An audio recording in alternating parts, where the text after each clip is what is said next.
नमस्कार मित्रांनो, कशा आहात? मजेत ना? आणि असायलाच हवं. चला तर करूया पुन्हा एकदा मुंबई गोवा हायवेची सफर.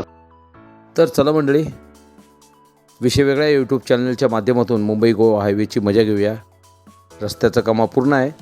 रडत न बसता, अडखळत का होईना पण प्रवास करूया निसर्गाच्या सानिध्यात, निसर्गाचा आस्वाद घेत.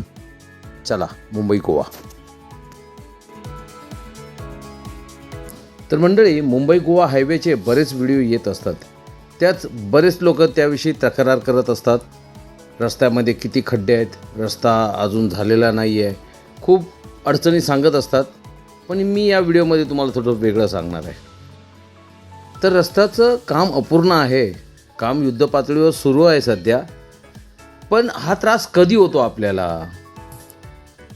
जेव्हा एखादा सीझन असतो किंवा एखाद्या उत्सवासाठी आपण खूप सारी लोक एकत्र त्या रोडने प्रवास करतो, त्यावेळी त्याचा त्रास जाणवतो. जसं की गणपतीच्या वेळी, शिंगब्याला किंवा मे महिन्यामध्ये एकत्र सर्व लोक निघतात ना, त्यावेळी त्या रोडवर लोड येतो आणि तो त्रास होतो.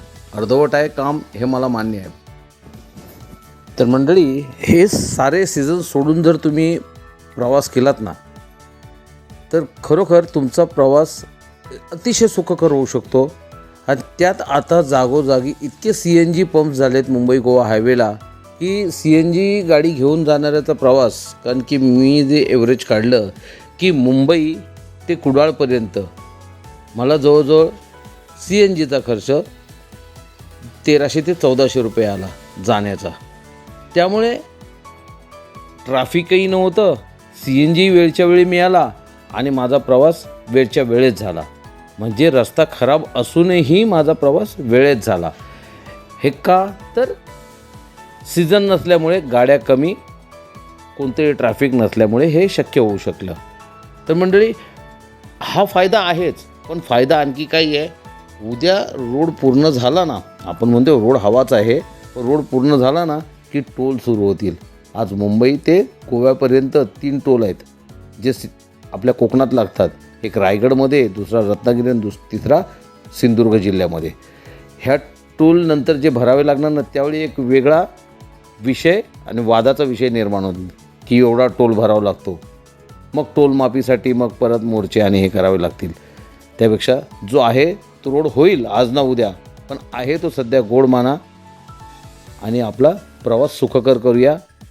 होईल रोडचं काम, कारण की युद्धपातळीवर रोडचं काम सुरूच आहे आणि ते होणार. रोड आज ना उद्या होणार, पण पुढे टोलचा सामना करावा लागणार. जोपर्यंत आहे तोपर्यंत त्याचा आपण आनंद घेऊया आणि मुंबई गोवाला एन्जॉय करूया. तर मंडळी, रस्त्याचं काम तर चालू आहे, पण जास्तीत जास्त रस्त्याचं काम झालेलं आहे आणि थोडंसं काम बाकी आहे. ते म्हणजे संगमेश्वरला नदीवरच्या ब्रिजचं काम चालू आहे, त्यामुळे तिथे ट्रॅफिकची कोंडी होते. त्यानंतर चिपळूणमध्ये जे ब्रिज पडलं होतं, तिथे आता नव्याने ब्रिज बांधत आहेत, नवीन पिलर टाकून नव्याने ब्रिजचं काम सुरू आहे. तिथे थोडी वाहतूक कोंडी होते.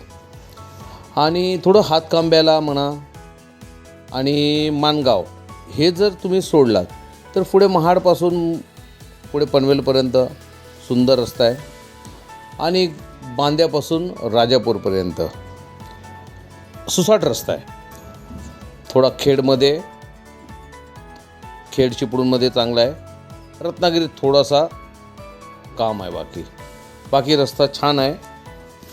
रस्त्याने जर तुम्ही आताच्या या सीझनला जर गेलात तर पाऊसही आहे, मध्ये मध्ये छोटे छोटे धबधबेही बघायला मिळतात, नद्याही चांगल्या ओसंडून वाहत आहेत आणि हिरवागार निसर्ग. और क्या चाहिए. येवा, कोकण आपलाच असा बघा आणि परत जावा, मजा घ्यावा.